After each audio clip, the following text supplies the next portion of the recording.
LSU has a new defensive line coach, and it's a familiar name that came out of nowhere. Let's talk about it. Locked on LSU. Let's go.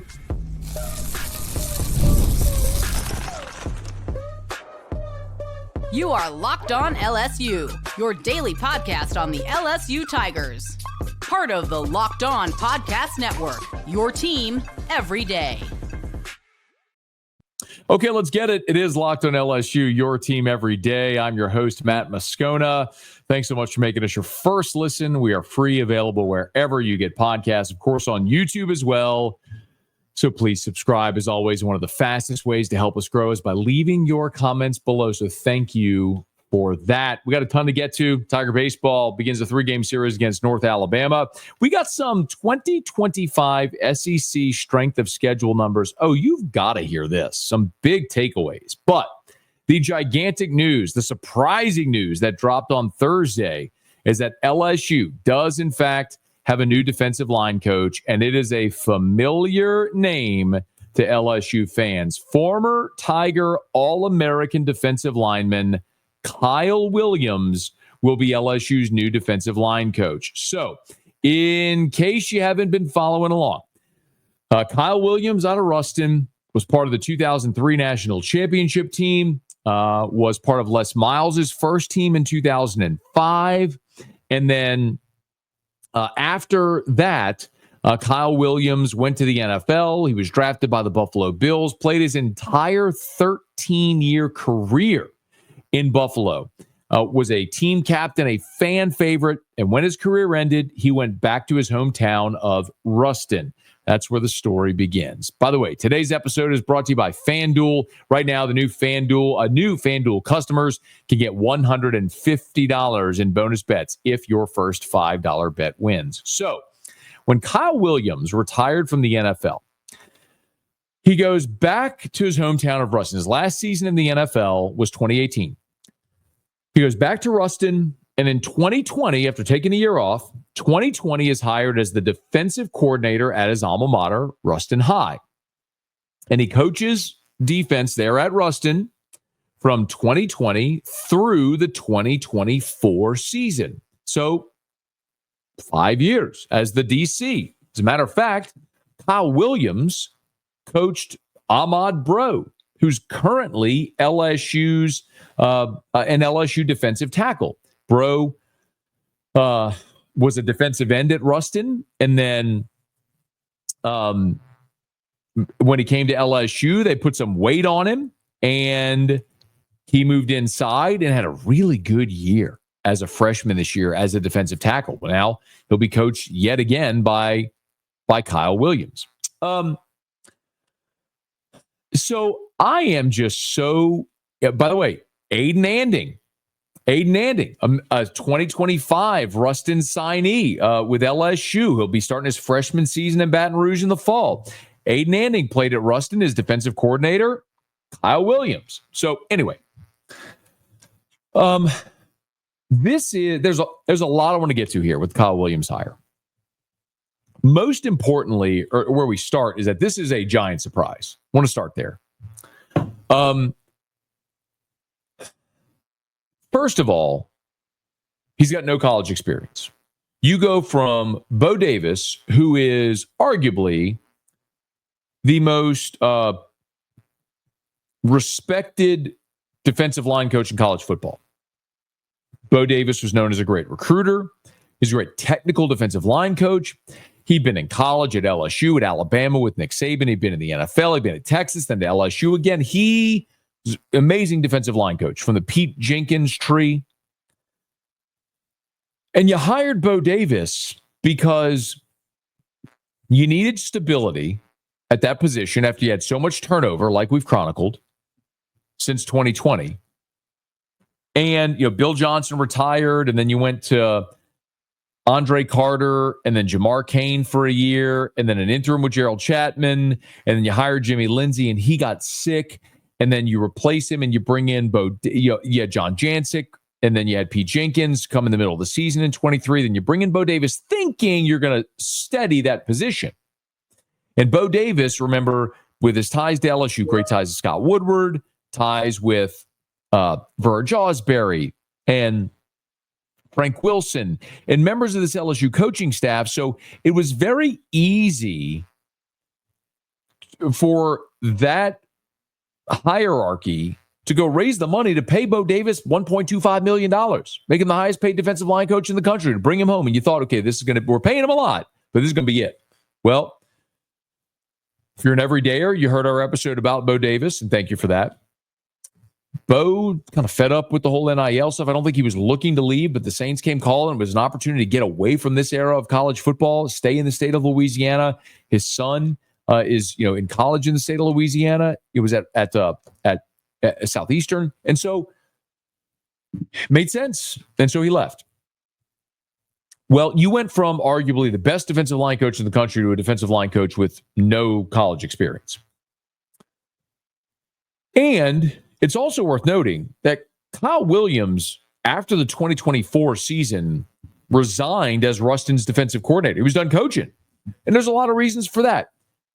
Kyle Williams is 41 years old. When you are an NFL player, you're not very present for your family. A lot of your life is committed to being an NFL football player. Kyle and his wife have 5 children. His daughters, as I understand it, are sort of like elite level soccer players and wanted to spend more time watching them play. He loves to play golf. He plays golf every morning.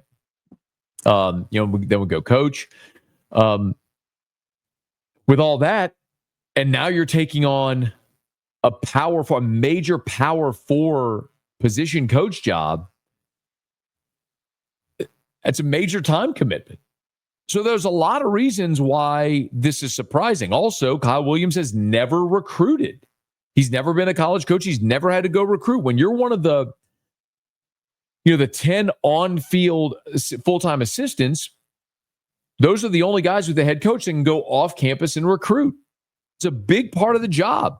Kyle Williams has never done it. Not say he can't, but he's never done it. It's why a lot of this is a surprise. When you're LSU, typically you're looking at experienced veteran coaches that are taking that job, making a lot of money, and trying to make the next step from position coach to coordinator, coordinator to head coach. So, yeah, there's a lot of things in this that are very surprising. It creates some interesting dynamics. But I think the money is a big part of this as well. There's the money, and then there's why this makes sense, which I'll get to in a second. So remember, initially, it seemed as though Gerald Chapman was going to be the guy. LSU had targeted Gerald Chapman, who's now at Florida, as their primary guy. Over the last weekend, Bruce Feldman reported Chapman was staying at Florida. Well, I later found out, we reported here and on LouisianaSports.net, that Chapman's buyout was north of $300,000. And you may scoff at that and say, what's the big deal? They paid Ed Ogeron $17 million. True, but very different when you're talking about a head coach and a position coach, and also in the revenue share era where you're going through every line item of the budget and trying to find ways that you can save money, cut expenses. You don't have a lot of tolerance to go spend over $300,000 just to buy out a coach that's making just south of $600K, which means you'd have to give him a raise here. So you'd be talking about $750 plus the buy. It's $1 million. And I don't think there was really an appetite for that, which is why Gerald Chapman stayed in Gainesville. Randall Joyner from Ole Miss was another guy LSU talked to, but he's making $720 at Ole Miss. He got a raise to stay, also had a buyout. The money became a thing. Again, in a different era, not a big deal. But in the revenue share era, where every single athletic department knows as soon as that house settlement goes final, they're sharing $20.5 million with their student athletes. They got to have their budget in order to make sure they can afford that. You're not taking on unnecessary expenses. They're looking to cut expenses, not take on additional expenses, especially for coaches not to coach, buying other schools' buyouts. So Kyle Williams, y'all, throughout his career, made $57.2 million. Now, I have no idea whatsoever what LSU is going to pay Kyle Williams. I have not seen a contract. I do not know at all what those numbers are. I'm being candid with you. I have no idea. Well, when you made $57.2 million over your NFL career, I'm not sure that you're really trying to hamstring LSU over a few $1,000 or a few $100,000, quite honestly. And I'm going to assume Kyle Williams did well with his money. I don't know, but I'm assuming he did well. So you're probably getting a relative bargain. You're getting someone who loves LSU, and you're avoiding the financial pitfalls that would have come with some of the other prospective candidates. Now, remember, on Monday, we told you here, reported over at LouisianaSports.net, the candidates that LSU had spoken with. After the Gerald Chapman conversations dissolved, Al Davis from Missouri was the primary target. He was the primary candidate, and I had no less than 4 people tell me he was the target and the guy that they were going to offer the job to, and I was told they did offer the job to Al Davis earlier this week. Now, why didn't it happen? I don't know. I don't have that answer for you. But they spoke to Gerald Chapman, Al Davis, and then look at the other coaches they spoke to. Patrick Hill, who was an analyst at LSU in 2022, spent the last 2 seasons as the assistant defensive line coach for the Minnesota Vikings. Brandon Dedrick played at Alabama, played in the NFL, spent the last 2 seasons as an analyst with Ole Miss before he just accepted the Southern Miss defensive line coach job. And then Travian Robertson, who is the defensive line coach at South Carolina. As of Monday, that was the list. That was the list of candidates, along with Davis and Joyner and Chapman, that LSU had spoken to. As I understand it, LSU interviewed Kyle Williams on Wednesday. So remember, Monday is when we shared that list with you. Clearly, they weren't overwhelmed with any of the candidates. Wednesday, they interviewed Kyle Williams. Thursday, he accepted the job. So, what are they getting in Kyle Williams?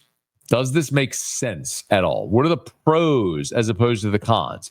I want to get into that as we continue. It's Locked on LSU, your team every day.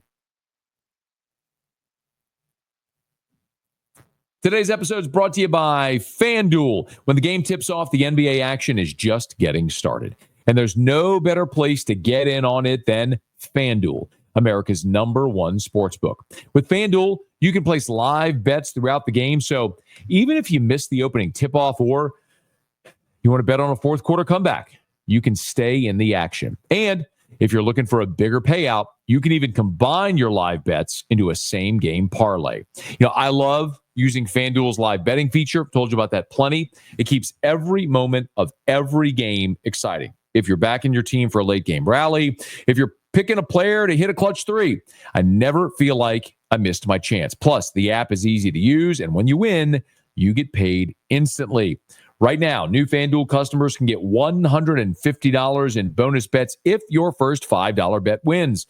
Just visit FanDuel.com to join today. That's FanDuel.com for your shot at $150 in bonus bets. Make every moment more with FanDuel, the official sports betting partner of the NBA.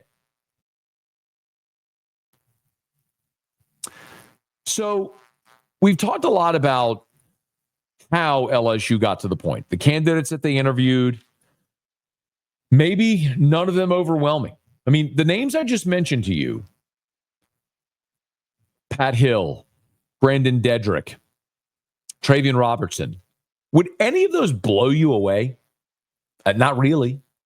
So if that's the situation, if financially you couldn't make it happen with Chapman or Joyner or Davis, and the other candidates didn't blow you away, and you pick up the phone and you call Kyle Williams, who from Ruston, played on the 2003 national championship team, loves LSU, 13 NFL seasons, made a Pro Bowl with the Buffalo Bills as well, had been coaching high school in Ruston, so plugged into the high school scene in Louisiana. Ruston, as I mentioned, Aiden Anding, Ahmad Bro here recently, 2 players that have signed with LSU, play defense for their defensive coordinator, Kyle Williams. You better believe when Brian Kelly's up there recruiting, he's talking to Kyle Williams as well when he goes up there. There's a lot of reasons to believe that there's more excitement around Kyle Williams as opposed to any of the other guys that I just mentioned. It also could provide stability. Follow me. I just gave you the list. Go back to 2020 with Bill Johnson after he retired. Then Andre Carter. Then Jamar Cain. Then Gerald Chapman as an interim. Then Jimmy Lindsey. Then John Jancic. You brought back Pete Jenkins. Then Bo Davis. Now, Kyle Williams is the 9th defensive line coach. 9th since 2020. You want stability? How about a guy who's made a pile of money, who played at LSU, who's from Louisiana, who loves LSU, who's coached high school in Louisiana, has an opportunity to come coach at his alma mater? I don't know that Kyle Williams has the ambition to go be a college defensive coordinator or a college head coach. He's probably a guy that, as long as you want him to stick here and be the defensive line coach, as long as he's enjoying doing it, we'll do it.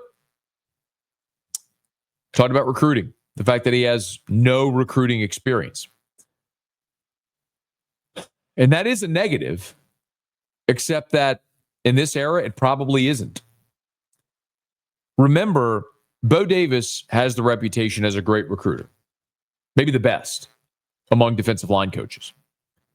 You just had a 5-star defensive tackle from New Orleans that LSU staff helped reclassify, transfer and reclassify, and Jakeem Stewart from St. Aug to Carr to reclassify. He's playing for USC right now. Why? They dropped $2 million in his lap. Doesn't matter how good of a recruiter you are anymore. It doesn't. LSU did an incredible job for 3 years recruiting Bryce Underwood. LSU had the relationships. Joe Sloan did an amazing job. And then a rich dude drops $12 million in his lap. He's gone. In a blink, he's gone. So,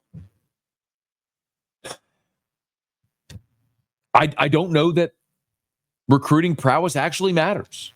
What I do know is Kyle Williams has cachet because that dude spent he was an All-American, won a national championship, spent 13 years in the NFL, and made $57 million in career earnings in the NFL. Kyle Williams has done what every dude in that room wants to do. He's got the skins on the wall. Been there, done that. He has the roadmap for everyone in that defensive line room. Where they want to go, he's been. Instant credibility for Kyle Williams. And then you got the technical component of this. Remember, if NIL is the driver for what's going to get talent, what you really need from a defensive line coach is not a recruiter. You need someone who, when they're here, can maximize them. That was Bo Davis's great strength. Look, he took Ahmad Bro from a defensive end, bulked him up, made him a very competent defensive tackle in the SEC as a freshman. Gio Pius is a guy who switched positions, and then when Jacoby and Guillory went down, never came off the field, became a good interior defensive lineman. Parashant's a 270-pound tweener end that they moved to defensive tackle. Bo Davis. Don McKinley kept improving, became a really good interior player by the end of the season. Bo Davis. Development. Kyle Williams checks that box. Again, he's been coaching high school, but he's been coaching defense for the last 5 years. All right. You had some great coaches in the NFL. You played in the NFL. Go teach these dudes what you learned. They're going to listen to you. You've been where they want to go. So when I look at it, man, there's a lot of reasons to like this hire on its face. And there's undeniably the component of this, which is that Kyle Williams is going to energize the fan base. The LSU fans are going to love this, number one. It's not why you do it, but they're going to love it, number one. Number two, it's going to be more cost effective. Very likely. We'll see what the contract looks like. But just mentioned the credibility of a player's development. So there's a lot of reasons to like this hire. Would I have loved for Bo Davis to stay here for a decade and been LSU's defensive line coach, recruit elite level defensive linemen, develop and pump them into the NFL like LSU did for a decade when they really were D-line you, when you had guys like Chad Lavallee and Kyle Williams Claude Roten, Drake Nevis, Benny Logan, Michael Brockers. Go through the years, man. LSU was pumping defense, all-American defensive linemen, pumping them into the NFL. Ricky Jean-Francois. Well, you want to get that back? Bo Davis would have been someone who thought we could have done that. We could have seen do that. Now, see if Kyle Williams sticks and stays. But if you were underwhelmed with the other candidates I mentioned, undeniably, you'll be excited about this one. So LSU will hit the practice field for the first time in spring on Saturday. We all presume that Kyle Williams will be there for that practice. No media availability at that practice, but the first time we get an opportunity to see these guys practicing in spring, you better believe a lot of the cameras not going to start at the quarterbacks, the receivers, run right over the defensive line to look at the new defensive line coach with Kyle Williams coming joining as a part of Brian Kelly's staff here in 2025. Okay, let's now get a quick break. Speaking of 2025, we got a lot to do and a little time to do it. Strength of schedule rankings are out, and we'll give you a quick thumbnail preview of LSU North Alabama from the box. Stick around. It's Locked On LSU, your team every day. We're all about the stats because numbers don't lie.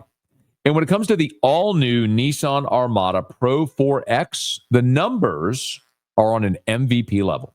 With the ability to tow up to 8,500 pounds, it can quite literally carry the whole team, plus the gear, wherever you need to go. It's powered by a twin-turbo V6 engine, delivering the strength and performance to handle highways, back roads, and everything in between. And with room for up to 8 people, the Armada Pro 4X is built for big crews, big adventures, and even bigger memories. Whether you're exploring off-road trails or rolling up to the arena, the Armada Pro 4X brings power, versatility, and style wherever you go. Take your adventures to new heights in the all-new Nissan Armada Pro 4X. Learn more at nissanusa.com. As LSU is set to kick off spring, a lot of programs around the country have already done that. And I always love to look at the SP Plus rankings. Again, it's just a metric. Bill Conley over at ESPN puts these out every year.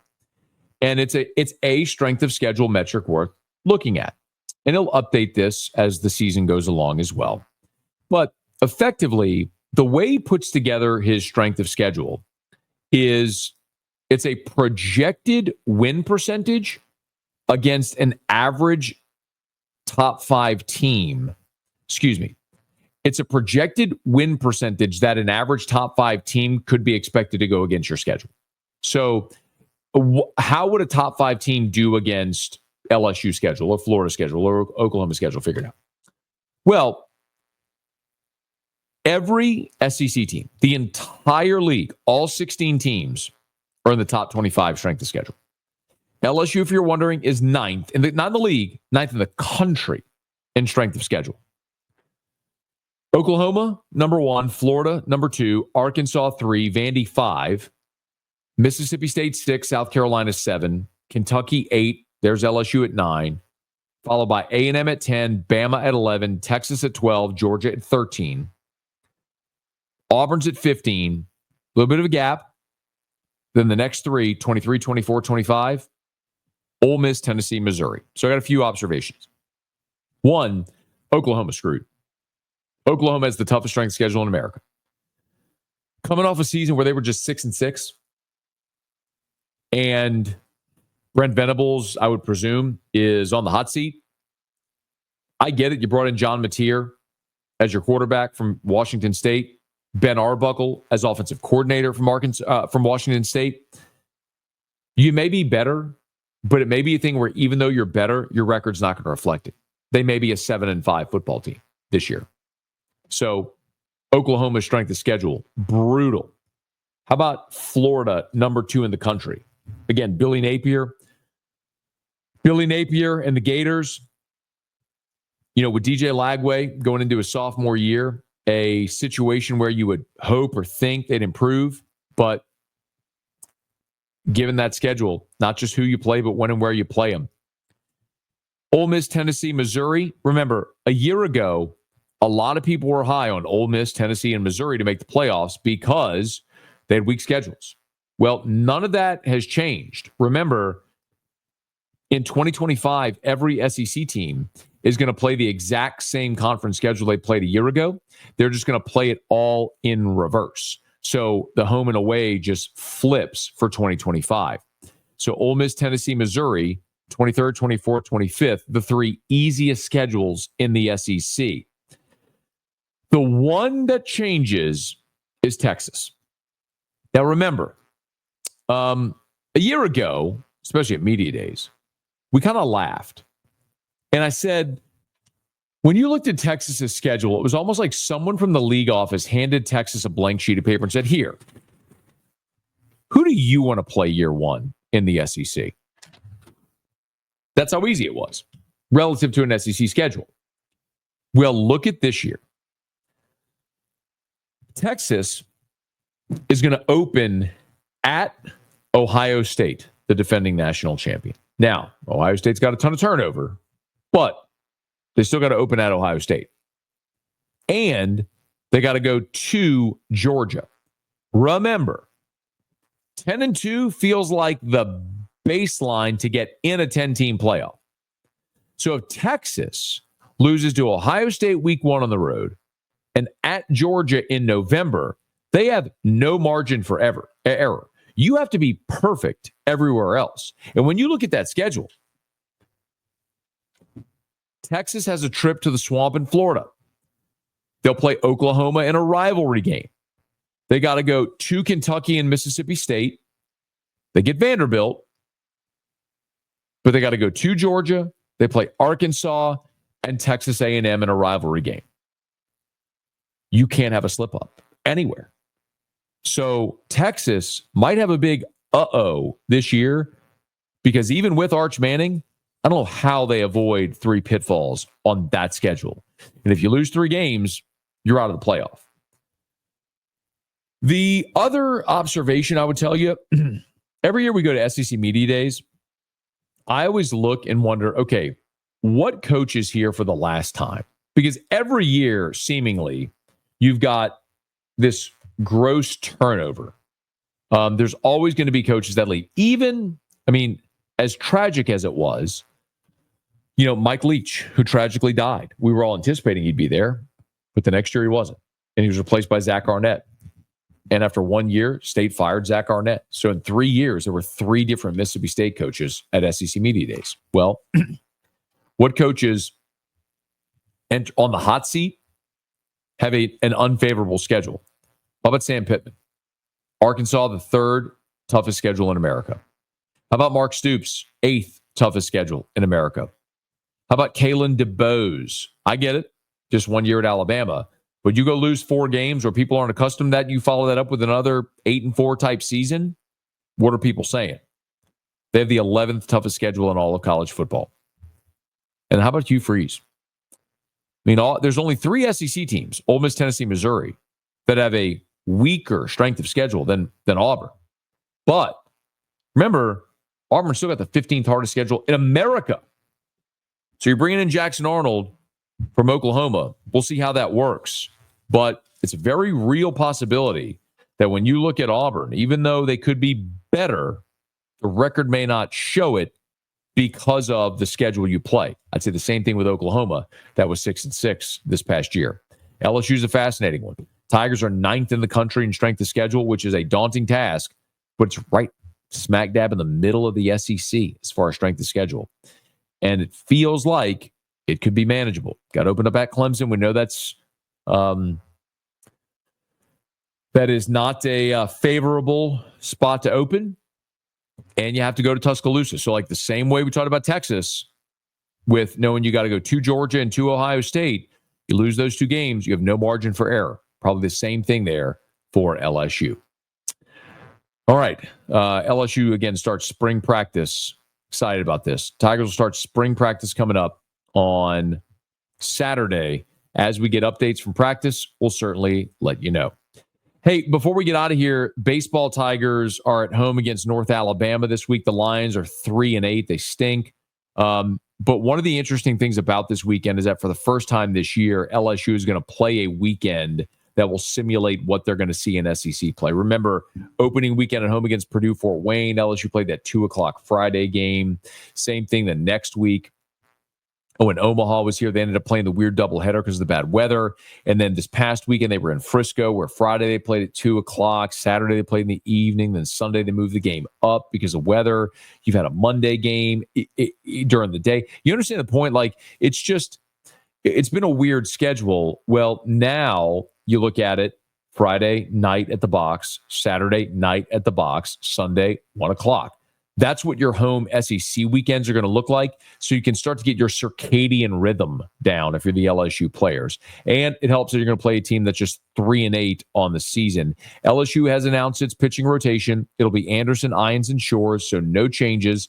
The Friday night game, LSU will face Bryson Parrish. He's a grad transfer. He's a righty. He's 0-3 on the year, an ERA near 6. He's got 10 strikeouts and 8 walks in 17 innings pitched. So far fewer strikeouts in an inning pitch, meaning you're going to put the ball in play against him. That's how you end up with an ERA near 6 after 3 weeks. But it's a good opportunity for LSU, which has won 8 straight games, to get out there to play clean baseball and try to get 3 wins and push yourself into conference play on a little bit of a hot streak. So North Alabama, they have played 2 SEC teams already. They lost 6-2 to Auburn, and they lost 7-5 to Tennessee, both of those in the midweek.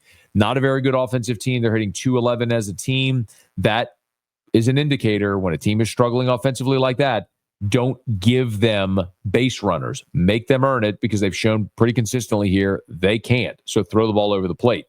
And a cumulative ERA of 3.91, just 69 strikeouts in 94 1/3 innings pitched. Let me say that again. Just 69 strikeouts in 94 1/3 innings pitched. LSU hitters should be putting the ball in play all weekend. If they do that, good things are likely going to happen. Let's keep an eye on Cade Anderson on Friday, see how he does. If LSU's got a big lead, who do we see out of the bullpen? See if they can throw strikes. Okay, that'll do it for us here on this Friday edition of Locked on LSU. Do me a favor, please smash that like button if you would. Subscribe to the channel. If you're on YouTube, hit the bell so you're notified whenever we post a new video. If you're listening on podcast, thank you so much for that. Thank you for making us your first listen. How about for your second listen? Go check out Locked on College Basketball. March Madness is almost here. And be sure to let a friend know that if they love the Tigers, we got you here every single day for Locked on LSU, your team every day.